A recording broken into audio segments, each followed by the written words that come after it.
এখন এইটা নিয়ে অনেকে বলে ক্ষমা চায় রাখেন, ক্ষমা চায় রাখেন, ক্ষমা চায় রাখেন, মানে তাদের ভাবসা হলো জামাত বুকের মধ্যে একটা নিয়ে লেখা বাইরে সবসময় আমরা ৭১-এর জন্য দুঃখিত, আমাদের ক্ষমা করে দাও, আমাদের ক্ষমা করে দাও, এইটাই এখন বাকি আছে। আসসালামু আলাইকুম। নর্মালি মানে সারা পৃথিবীর মানুষ যখন কোনো দেশের সেই দেশের ইলেকশন শুরু হয় তখন আপনারা দেখবেন মানুষ অবজারভেশন করে যে আমরা কোন দলকে ভোট দেব, কোন দল ভোট দিলে আমাদের কি কি সুবিধা অসুবিধা এরা দিবে। এমনকি তারা জরিপ করে যে কাদের পপুলারিটি বেশি, কাদের জনসমর্থন বেশি, কারা বেসিক্যালি এইবার ক্ষমতায় আসলে দেশের মঙ্গল হবে, আমাদের মঙ্গল হবে। এবং মানুষ সেই দিকেই দৌড়ায় যেদিকে ক্ষমতাবানরা দৌড়ায়। তার মানে যেখানে সমস্ত একটা মনে করেন জনসভা লক্ষ লক্ষ লোক হয়, তাদের যে কোনো একটা বয়ান হইলে লক্ষ লক্ষ ভিউ হয়, তাদের যে কোনো একটা নির্বাচনী প্রতিশ্রুতি আসলে সেটা নিয়ে বিভিন্ন রকম আলোচনা সমালোচনা হয়, মানে আভাস পাওয়া যায় যে এরাই হয়তো বা ক্ষমতায় যাবে। তো বাংলাদেশও এই ব্যাপারে কোনো ব্যতিক্রম নাই। বাংলাদেশের মানুষও সেই ক্ষমতার পিছনেই ছুটতে চায়। ক্ষমতায় কে যাবে সেটা তো সামনে ইলেকশন বলে দিবে, কিন্তু কিছু আলামত অনেক কিছু ইঙ্গিত দেয়, অনেক কিছু বুঝাই দেয় যে কারা ক্ষমতায় যাচ্ছে। এই যে ধরেন জামাত ইসলাম, আজ থেকে ৬ মাস আগে বা ১ বছর আগে বা আরো কিছুদিন আগে কখনো কেউ চিন্তা করছেন যে যদি জামাতে ইসলাম ক্ষমতায় যায়? এই প্রশ্নটা কেউ তুলছে না। যেই এই ধরনের কথা বলছে তাকে নিয়ে হাসাহাসি হয়েছে যে কে জামাত ক্ষমতায় যাবে। কিন্তু আজকে সেই প্রেক্ষাপট নাই। আজকে কিন্তু মানুষ কম্পেয়ার করে, যদি জামাত ক্ষমতায় যায় তাহলে কি হবে, যদি জামাত ক্ষমতায় যায়, যদি জামাত ক্ষমতায় যায় শব্দটা এখন প্রচারিত এবং প্রচলিত বাংলাদেশে। এর কারণ বিভিন্ন আলামত এটা বলে দিচ্ছে। প্রথম আলামত হলো যে ডাকসুর নির্বাচন। আপনারা দেখছেন কিভাবে শিবির একটা মানে ইলেকশন করে পুরো দেশের রাজনীতিকে পাল্টায় দিছে। এবং মানুষ এখন এটা অবজার্ভ করেছে শিবির পাশ করার পর ঢাকা ইউনিভার্সিটিতে কি কি অপকর্ম করছে, কি কি সুকর্ম করছে। আপনারা জানেন, অনেকেই দেখছেন হয়তো বা, শিবির আসার পরে আমাদের ডাকসুর যে মানে ঢাকা ইউনিভার্সিটির যে ক্যান্টিন আছে ওইটা কি আমূল পরিবর্তন নিয়ে আসছে। এটা নিয়ে অনেকে অনেক ধরনের সমালোচনা করতেছে, শিবির এটা করলো কেন, খাট দিল কেন, পানি দিল কেন। আমি সেই আলোচনায় গেলাম না, যাদেরকে দিছে তারা খুশি। ঢাকা ইউনিভার্সিটির সমস্ত ছাত্ররা শিবিরের এই যে ১ মাসের মধ্যে যে কার্যক্রম, এটা নিয়ে তারা বেজায় খুশি। এইগুলোও কিন্তু সেই জাতীয় নির্বাচনে এর আলামত পাওয়া যায়। এখন সারা বিশ্বেই বাংলাদেশে জামাত ক্ষমতায় আসবে কিনা, জামাত কি ক্ষমতায় আসবে, এটা নিয়ে আলোচনা হচ্ছে, ব্যাপকভাবে আলোচনা হচ্ছে। আপনারা যে যত কথাই বলেন না কেন, এখন জামাতকে আনকাউন্ট করে বাংলাদেশের আগামী ইলেকশন প্রশ্নই ওঠে না। ইভেন কি আমেরিকার থেকেও এখন বিভিন্ন ধরনের সংবাদ মাধ্যমে আসতেছে নিউজ যে আমেরিকাও জামাতকে মোটামুটি, এতদিন তো বলেই নাই যে জামাত কোনোদিন বাংলাদেশের ক্ষমতায় আসবে, এর আগে বলছে যে যদি যায়, এখন বলে জামাত বাংলাদেশের ক্ষমতায় যেতে পারে। তার কিছু কারণ তারা ব্যাখ্যা করছে একটা ভারতীয় পত্রিকায়, যেখানে অবভিয়াসলি জামাত সম্পর্কে প্রশংসা করবার কিছু নেই। সেই পত্রিকায় একটা ফিচার ছাপা হয়েছে, যেটা আপনারা হয়তো অনেকেই দেখছেন, যে অনেকেই দেখেন নাই, যে কি কারণে আমেরিকা জামাতকে এখন সাপোর্ট করছে বা কি কারণে ভাবছে জামাত ক্ষমতায় যেতে পারে। 5টা কারণ সেই কূটনীতিক, আমেরিকার এক বড় কূটনীতিক সেটা বিশ্লেষণ করছে। সেই কারণগুলো আমি একটু পড়ছি। জামাতকে এখন আমেরিকারও পছন্দ। কি ব্যাপার লিখছে? 5 কারণে জামায়াতকে পছন্দ যুক্তরাষ্ট্রের। প্রথম কারণ হলো তাদের নেতারা উচ্চশিক্ষিত, বাণিজ্যিক ভাবে অত্যন্ত সফল। এটা নিয়ে কোনো আলোচনা সমালোচনা নাই। দেখেন জামাতের সবাই শিক্ষিত মোটামুটি। যদি আপনি ধরেন আমির ডক্টর শফিকুর রহমান পেশাগতভাবে ডাক্তার, নায়েবে আমির ডক্টর আব্দুল্লাহ মোহাম্মদ তাহের, উনি একজন ডাক্তার। এরকম যদি ধরেন জামাতের যে শিবিরের যে ছেলেপেলে, এরা সবাই মোটামুটি শিক্ষিত, এটা নিয়ে কোনো সমালোচনা করবার কোনো অবকাশ নাই। দ্বিতীয়ত তারা বলছে 2, তাদের আচরণ মানে ম্যানার্স, ব্যবহার খুব ভদ্র, কথা বলা যায় তাদের সঙ্গে। তার মানে জামায়াতের কোন নেতার সাথে যদি আপনি কথা বলেন, তারা সুন্দরভাবে আপনার কথা শুনবে, সুন্দরভাবে আপনার কথার উত্তর দেবে। আপনি যদি তাকে আক্রমণাত্মক প্রশ্ন করেন, কখনো উত্তেজিত হয় না। কিন্তু আপনি যে কোনো একজন অন্য নেতাকে একটু আক্রমণাত্মক প্রশ্ন করেন, দেখবেন উনি তেলে বেগুনে জ্বলে ওঠে। কিন্তু জামাতের লোকজন কিন্তু চলে না, তারা মিষ্টি ভাষায় সুন্দরভাবে খুব আস্তে আস্তে আপনার কথার প্রতি উত্তর দেয়। তৃতীয়ত, তারা ফেলে আসা অতীতের কোনো একটি সময়ে ভিন্ন পদক্ষেপ, মানে ওই যে মুক্তিযুদ্ধ বিরোধিতা করছিল, এর কারণে বাংলাদেশের শাসক দলের হাতে নির্যাতিত ও মানব অধিকার বঞ্চিত ছিল। এটা তো আমরা সবাই জানি। ৭১-এর পরে জামায়াত ইসলাম নির্যাতিত ছিল, নিগৃহীত ছিল, এটা নিয়ে আর কোনো নতুন আলোচনা নাই। তারা সেই জায়গা থেকে এখন ব্যাকআপ করতেছে। তারা বিভিন্ন জায়গায় বলতেছে যে ৭১কে নিয়ে আমাদেরকে কেন জড়াচ্ছেন। এরপর আপনারা জানেন ডক্টর শফিকুর রহমান ঠিকানায় যে খালেদ মহিউদ্দিনের একটা অনুষ্ঠানে সরাসরি বলছে আমরা অতীতের সমস্ত ব্যাপারে দুঃখিত, লজ্জিত, ক্ষমা প্রার্থী। এখন এইটা নিয়ে অনেকে বলে ক্ষমা চায় রাখেন, মানে তাদের ভাবসা হলো যে আমার বুকের মধ্যে একটা নিয়ে লেখা বাইরে সবসময় আমরা ৭১-এর জন্য দুঃখিত, আমাদের ক্ষমা করে দাও, এইটাই এখন বাকি আছে, তাই না? তারপরে দেখেন ৪ নম্বরে জামায়াত গণতান্ত্রিক ব্যবস্থায় বিশ্বাস করে। এটা নিয়ে সমালোচনা করবার কোনো অবকাশ নাই। এই জন্য যে জামায়াত অলওয়েজ বলে আমরা গণতন্ত্রে বিশ্বাস করি। তারা ইলেকশন চায়, ইলেকশন আসবে, মানুষ ভোট দেবে, যে মানুষ যাকে চাইবে তাকে ভোট দেবে, সে সরকার গঠন করবে। এখানে জামায়াতের যে বক্তব্য, জামায়াতের যে ধারণা, জামায়াতের যে নীতি, এটা অত্যন্ত স্পষ্ট। ৫ নম্বর, ইসলামী শক্তি হলেও জামাত তালেবানের মতো পিছিয়ে পড়া নয়, বরং প্রগতিশীলই বলা যায়। এটা আপনারা অলরেডি দেখতেছেন, অনেকেই বলতেছিল যে জামাত আসলে নারীদের ক্ষমতা হরণ হবে, নারীদের বস্ত্র নিয়ে আলোচনা হবে, নারীদের হ্যান হবে, নারীরা রাস্তায় নামতে পারবে না, নারীরা কাজ করতে পারবে না, নারীদের শিক্ষা ব্যবস্থায় একটা আমূল পরিবর্তন আসবে। এগুলো সব ভুয়া, এগুলো সব বোগাস। কারণ কি, আমরা এই যে ডাকসুর নির্বাচনেই দেখলাম যে জামাতের যে অঙ্গ সংগঠন শিবির কিভাবে মেয়েদেরকে সম্মান দিয়ে তাদের দলে আনছে, এবং শুধু মুসলিম মেয়ে নয়, তারা বিভিন্ন ধর্মের, বিভিন্ন জাতের মেয়েদের, ছেলেদের এরা তাদের দলে একত্র করে তারা একটা ইলেকশন করছিল, এবং সেখানে কি রেজাল্ট আসছিল সেটা আপনারা সবাই জানেন। এই যে 5টা কারণ যুক্তরাষ্ট্র দেখাইছে, এর জন্য যুক্তরাষ্ট্র জামাতকে পছন্দ করে। এখন অনেকেই বলছেন যুক্তরাষ্ট্র পছন্দ করলে কি হবে, বাংলাদেশের মানুষের তো ভোট দিতে হবে। জি, যুক্তরাষ্ট্র পছন্দ করলে কি হইব এটা বড় প্রশ্ন না। যুক্তরাষ্ট্র অপছন্দ করলে অনেক কিছু হইতে পারে, এটা আপনাদের মানতেই হবে। কিন্তু যুক্তরাষ্ট্রের পছন্দ যদি ডাকে, আর যদি বাংলাদেশের মানুষ জামাতকে পছন্দ করে, জামাতের কার্যকলাপে পছন্দ করে, তাহলে জামাত ইলেকশন করার পরে একটা ভালো রেজাল্ট নিয়ে যদি সরকার গঠন করে ফেলায়, আপনারা একটু আশ্চর্য হয়েন না। আলামত আমরা অনেক কিছু দেখতেছি। যে দেখেন, নিউ ইয়র্কের মতো একটা জায়গায় গতকালকে বারে ছিল শুক্রবার। আপনাদের খেয়াল আছে, শুক্রবার দিন বেসিক্যালি মানুষ কাজকর্ম নিয়ে ব্যস্ত থাকে। তারপর সেখান থেকে যদি কেউ কারো বাড়িতে দাওয়াতও দেয়, আমরা শুক্রবারে প্রেফার করি না। আমরা যে কোনো অনুষ্ঠান শনিবার রোববারে প্রেফার করি। এই শুক্রবারে ডক্টর মোহাম্মদ তাহের একটা সংবর্ধনা ছিল নিউ ইয়র্কে, কোবা নামে একটা অর্গানাইজেশন, আমেরিকান বাংলাদেশ কম্বাইন একটা অর্গানাইজেশন। সেইখানে উনি গিয়েছিলেন, উনি অনেক কথা বলছেন। কি কথা বলছে সেটা বাদ দিলাম, সেখানে যে লোকের সমাগম, সেখানে যে দর্শকের সমাগম, সেখানে যে শ্রোতার সমাগম, এটা ঈর্ষণীয়। আমেরিকার মতো জায়গায়, নিউ ইয়র্কের মতো জায়গায় একজন রাজনৈতিক নেতার বক্তব্য শুনবার জন্য, যিনি একটি দলের দ্বিতীয় সর্বোচ্চ পদে আছেন, প্রথম পদে উনি নাই, জামাতের আমির সাহেব কিন্তু যায় না, গেছে নায়েবে আমির ডক্টর মোহাম্মদ তাহের, তাকে দেখবার জন্য, তার কথা শুনবার জন্য যে পরিমাণ লোক, যে পরিমাণ দর্শক, যে পরিমাণ শ্রোতা নিউ ইয়র্কে হয়েছে, এটা সবার জন্য ঈশ্বরী। আমি চ্যালেঞ্জ করে বলতে পারি, বাংলাদেশে এমন কোন পলিটিক্যাল অর্গানাইজেশন নাই বা দল নাই যে নিউ ইয়র্কের মাটিতে এত বড় একটা সমাবেশ করে মানুষের চোখটা মানে কি বলবো, মানে একদম পাগলা পেরে ফেলাইছে সবাই। আমি আমেরিকান নিউজে দেখছি, মানে টেলিভিশনে দেখছি, আপনারা হয়তো অনেকে সেগুলো ফলো করেন না, আপনারা পত্রিকায় ছবি দেখছেন, মানুষের মধ্যে যে উচ্ছ্বাস। আমরা অনেকেই প্রশ্ন করে নিউ ইয়র্কে কি এত জামাতি আছে নাকি? প্রশ্ন সেটা না, কে জামাতি কে অন্য পার্টি করে সেটা আলাদা ব্যাপার। কিন্তু এখন অনেক বাংলাদেশের মানুষ জামাতকে পছন্দ করে তাদের বিভিন্ন কার্যকলাপে।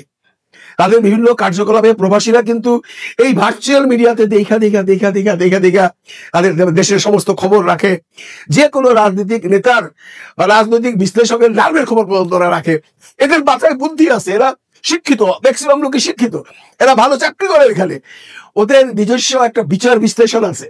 ওরাও হয়তো ভাবছে বা ওরা হয়তো ভাবতেছে যে আগামীতে জামাতকেই দেখি না। কারণ আগে তো দেখলাম, আগে আমরা অনেক সরকারি দেখছি, যেই যায় লঙ্কায় সেই হয় রাবণ। এই জন্য এবার একটু ট্রাই করি তাদের কি বক্তব্য শুনে মানুষের মধ্যে একটা আগ্রহ। এটা তো কোনো ভাই বিয়া দাওয়াত না যে খাওয়া দিবে, বা এটা কোনো সাংস্কৃতিক অনুষ্ঠান নয় যে বাংলাদেশ থেকে সব ফেমাস আর্টিস্টরা গেছে। সবচেয়ে বড় আর্টিস্টরা যদি যায়, এর অর্ধেক লোক আনতে পারে না নিউ ইয়র্কে। হ্যাঁ, বলতে পারেন ওখানে এন্ট্রি থাকে, এটা এন্ট্রি নাই, কিন্তু মানুষের এন্ট্রিটা কোনো ফ্যাক্টর না, ফ্যাক্টর তার সময়, তার আগ্রহ। সেই যে গাড়ি চালায় যাবে ওই জায়গায়, যা হলে বসে থাকবে 1-1.5 ঘন্টা, তার সময় নষ্ট হবে। এরা যারা গেছে, এরা সব ওদের নিজের আগ্রহ হয়ে গেছে। ওদেরকে কেউ নিয়ে যায় নাই, কেউ ইনফ্লুয়েন্স করে না যে আসো আসো। আমরা জানি যে আমাদের কোনো বড় বড় যখন গণসভা হয়, জনসভা হয়, তখন তারা কাউকে রিকোয়েস্ট করে আনে না, আর তখন তারা কাউকে বলে না আসো বিরিয়ানির প্যাকেট দিব, পানির বোতল দিব, সবাই নিজস্ব খরচায় আসে। এই সমস্ত ঘটনা আমরা দেখছি বাংলাদেশের ইসলামী সংগঠনগুলো যতগুলা বড় বড় গণজমায়েত হয়েছে সেখানে। ঠিক নিউ ইয়র্কেও তাই। নিউ ইয়র্কে কাউকে কেউ খাওয়াই আসলেই তারা যারা গেছে তাদের নিজস্ব ইন্টারেস্টে গেছে, তারা জানতে চাচ্ছে জামাতের একজন বড় নেতার মুখে শুনতে চাচ্ছে তাদের ভবিষ্যৎ প্ল্যানিং কি। এরপর তারাও একটা ডিসিশন নিবে, হ্যাঁ জামাতের কথা শুনলাম, ভাল লাগলো, হয়তোবা তাকে এবার ভোটটা দিব। যাদের দেবার ইচ্ছা ছিল না, কারণ অনেকেই আছে জামাত করে না কিন্তু জামাত সম্পর্কে শুনতে চায়, জানতে চায়, তারা ধীরে ধীরে ধীরে ধীরে জামাতের কাছে চলে আসছে, আমেরিকা চলে আসছে। এখন শুধু সময় সামনে ইলেকশন, দেখা যাক কি হয়। মানুষ বা বাংলাদেশের মানুষরা শুধু, সারা বিশ্বের মানুষ তাকাই আছে এখন জামাতের ভবিষ্যতের দিকে। ভালো থাকবেন সবাই, ভালো রাখবেন সবাইকে, আল্লাহ হাফেজ। বাংলাদেশ জামাত ইসলামী বাংলাদেশের মানুষের হৃদয় জয় করার পরে এবার মার্কিন যুক্তরাষ্ট্রে গিয়ে পুরা আমেরিকাবাসীর, অর্থাৎ প্রবাসী আমেরিকা যারা বাংলাদেশি নাগরিক যারা আমেরিকায় বসবাস করে তাদের হৃদয়টা তিনি জয় করে নিয়েছেন। কিভাবে জয় করেছেন এবং সেখানে তিনি কিছু বক্তব্য দিয়েছেন, ঐতিহাসিক যে বক্তব্যটা যুগ যুগ ধরে বাংলাদেশ যতকাল টিকে থাকবে তার এই বক্তব্য ততকাল বাংলাদেশের মানুষের সাহস এবং শৌর্যবীর্যের প্রতীক হয়ে দেখা দেবে। কি বক্তব্য দিয়েছেন আমি সেটা বলছি, তার আগে আসুন আমরা একটা ছোট্ট ভিডিও ক্লিপ দেখি। ভিডিওগুলো এই জন্য দেখতে হয় যে ওগুলো আমাদের চোখে প্রশান্তি বয়ে আনে আর হৃদয়ে নিয়ে আসে অনাবিল শান্তি। আপনারা জানেন যে আক্তারের উপরে ডিম নিক্ষেপ করেছিল যুক্তরাষ্ট্র প্রবাসী এক বাংলাদেশি কুলাঙ্গার। এই কুলাঙ্গার আক্তারের উপরে ডিম নিক্ষেপ করার পরে তাকে তো নিউ ইয়র্ক পুলিশ হাতকড়া পরিয়ে নিয়ে গেল থানাতে নিয়ে যে সেখানে অবশ্য পরে মুসলেকা দিয়ে তাকে ছেড়ে দেওয়া হয়েছে।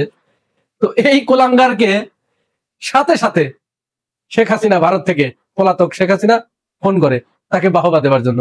আসলে বিষয়টা হচ্ছে কি, মানুষ যখন তার আর সামনে কোনো আশা কিছুই থাকে না, সবকিছু যখন ধ্বংস হয়ে যায়, গভীর সমুদ্রে পরে যখন সে হাবুডুবু খেতে থাকে, তখন তার সামনে দিয়ে যদি একটা খড়ের কুটো ভেসে যায়, ওইটাকে ধরেই সে বাঁচার আপ্রাণ চেষ্টা করে এবং ভাবে যে এই খড়ের কুটোই হয়তো তাকে তীরে পৌঁছে দেবে। শেখ হাসিনার অবস্থা এখন এরকম।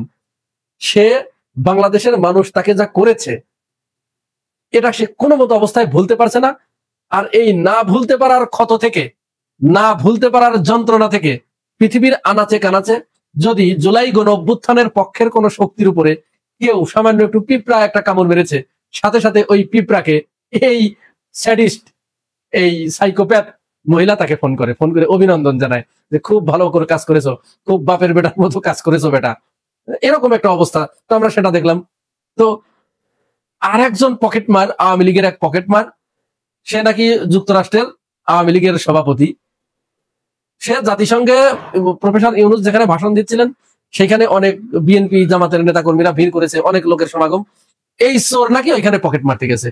সাংবাদিকরা তাকে প্রশ্ন করছে যে আপনি এখানে আজকে এই অবস্থায় কেন আসছেন?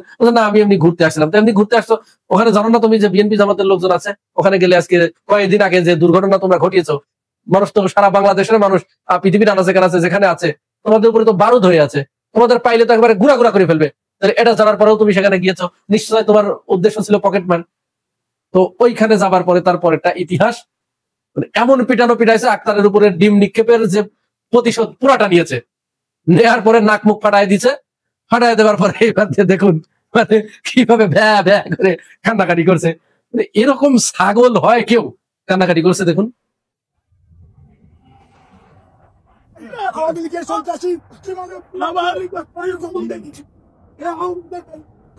আমি আমাকে বাঁচিয়ে দিচ্ছি, আমি তখন আগে যাচ্ছিলাম, ওরা আমাকে সবাই দিলে আমাকে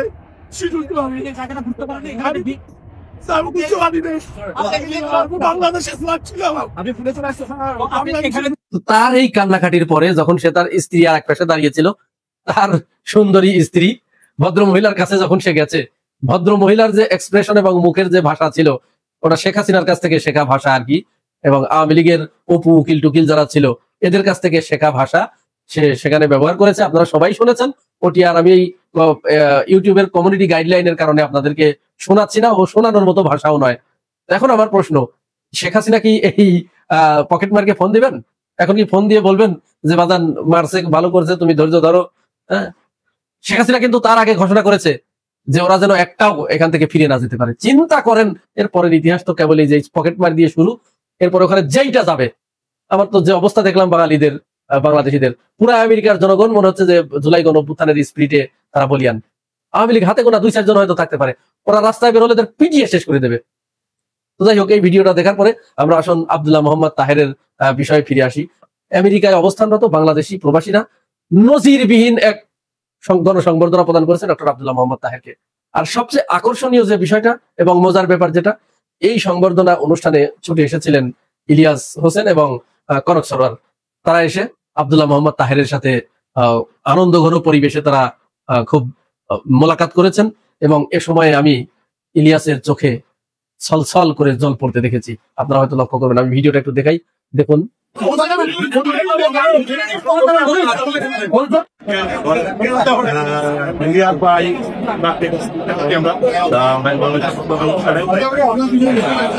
ইলিয়াস হোসেন এমনিতেই খুব আবেগ আপ্লুত মানুষ। আমার মনে হয় আব্দুল্লাহ মোহাম্মদ তাহেরকে নিয়ে তিনি এর আগে একটা কথা বলেছিলেন। তার সেই কথা তাহের সাহেব যখন তার কাজে এবং কর্মে প্রমাণ করে দিয়েছেন যে না, ইলিয়াস হোসেন আমি আসলে আদেও সেই রকম নয়। পরে ইলিয়াস বুঝতে পেরেছে আসলে ইলিয়াস সে চায় যে বাংলাদেশের মানুষ, বাংলাদেশের প্রতিটা রাজনৈতিক নেতা তাদের রক্ত মাংস যেন ভারতের বিরুদ্ধে অবস্থান গ্রহণ করে। এই জন্য সে মূলত এই কথাগুলো বলে থাকে। তো আব্দুল্লাহ মোহাম্মদ তাহের সম্পর্কে হয়তো কেউ একজন তাকে বলেছিল, ভুল বুঝিয়েছিল। এর প্রতিবাদে কিন্তু তাহের সাহেব ইলিয়াসকে কিচ্ছু বলে নাই, কোনো কটু কথা, গালমন্দ সালাউদ্দিন আহমেদকে বলার পরে, তারপরে শামা ওবায়েদকে বলার পরে যেমন তারা ইলিয়াসের বিরুদ্ধে ঝাড়ু মিছিল করেছে, তারপরে বিভিন্ন জায়গায় গালিগালাজ করেছে, এরা কিন্তু আব্দুল্লাহ মোহাম্মদ তাহের সম্পর্কে বলার পরে ওই ধরনের রিয়াক্ট কিন্তু জামাতের নেতাকর্মীরা দেখায় নাই।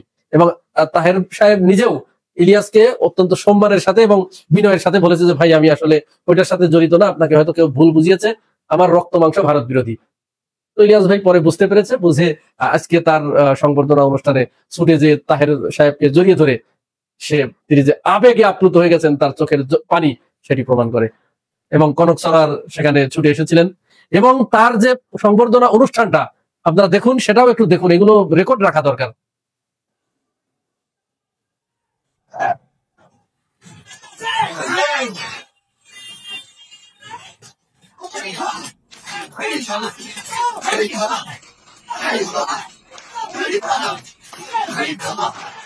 তো এই অনুষ্ঠানে আব্দুল্লাহ মোহাম্মদ তাহের পরিষ্কার করে একটি কথা ভারতের সম্পর্কে বার্তা দিয়ে দিয়েছে।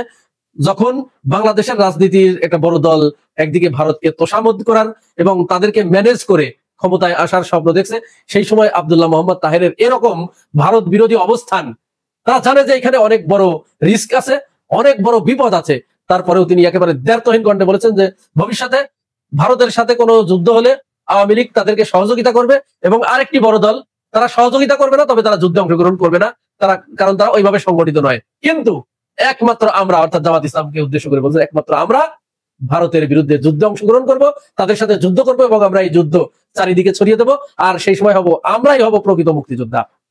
তার এই বক্তব্য অবশ্যই ভারতের পার্লামেন্টে এ ব্যাপারে আলোচনা হবে, ভারতের সংবাদ মাধ্যমে ইনিয়ে বিনিয়ে ফলাও করে এগুলো প্রচার করা হবে। তারা বিভিন্ন রং লাগাবে, বিভিন্ন ন্যারেটিভ তৈরি করার চেষ্টা করবে, জামাত সম্পর্কে বাংলাদেশের ভিতরে আরো ভুল ধারণা ঢুকিয়ে দেবার চেষ্টা করবে। তাতে আর বিন্দুমাত্র লাভ নাই। আমার কাছে মনে হয় আব্দুল্লাহ মোহাম্মদ তাহেরের আজকের এই বক্তব্যের পরে বাংলাদেশের মানুষ সমস্ত দলকে বাদ দিয়ে দলে দলে তারা জামাতের পতাকা তলে আবদ্ধ হবে এবং জামাতকে তারা আগামী নির্বাচনে ক্ষমতায় নিয়ে আসবে। এটি আমার কাছে মনে হচ্ছে শুধু সময়ের ব্যাপার মাত্র। আর নিউ ইয়র্কে, আমেরিকায় যত বাংলাদেশি ছিল, সেখানে মির্জা ফখরুল ইসলাম আলমগীরকে এই ধরনের একটা সংবর্ধনা দিতে আমরা দেখি নাই। এবং আমার কাছে মনে হয়েছে বিএনপির লোকজনও আমেরিকায় গিয়ে তারা জামাতের ওই সংবর্ধনা অনুষ্ঠানে যোগদান করেছে এবং তারা জামাতে যোগদান করে সবাই মনে হয় জামাত ইসলাম হয়ে গেছে, যার কারণে ফখরুল সাহেব সেখানে গিয়ে অনেকটা নীরবে নিভৃতে দিনাতিপাত করেছে এবং আব্দুল্লাহ মোহাম্মদ তাহের সমস্ত আমেরিকা জুড়ে তিনি দাপিয়ে বেরিয়েছেন এবং আমেরিকা জয় করে তিনি আমেরিকাকে তার পকেটের ভিতরে প্রবেশ করিয়েছেন। মজার ব্যাপার, আরেকটা কথা ফাঁকে বলে রাখি যে জামাত ইসলাম সারা বাংলাদেশের ওয়ার্ডে ওয়ার্ডে, ইউনিয়নে 5 দফা কর্মসূচি আয়োজন করে যে বিক্ষোভ সমাবেশ এবং প্রতিবাদ সমাবেশের আয়োজন করেছে, যে সভা সমাবেশগুলি করেছে, সেখানে মানুষের যে স্বতঃস্ফূর্ত অংশগ্রহণ দেখলাম প্রত্যেকটা ভিডিওতে, তাতে মনে হচ্ছে আগামী নির্বাচনে বড় ধরনের একটা ঘটনা ঘটে গেলেও ঘটে যেতে পারে।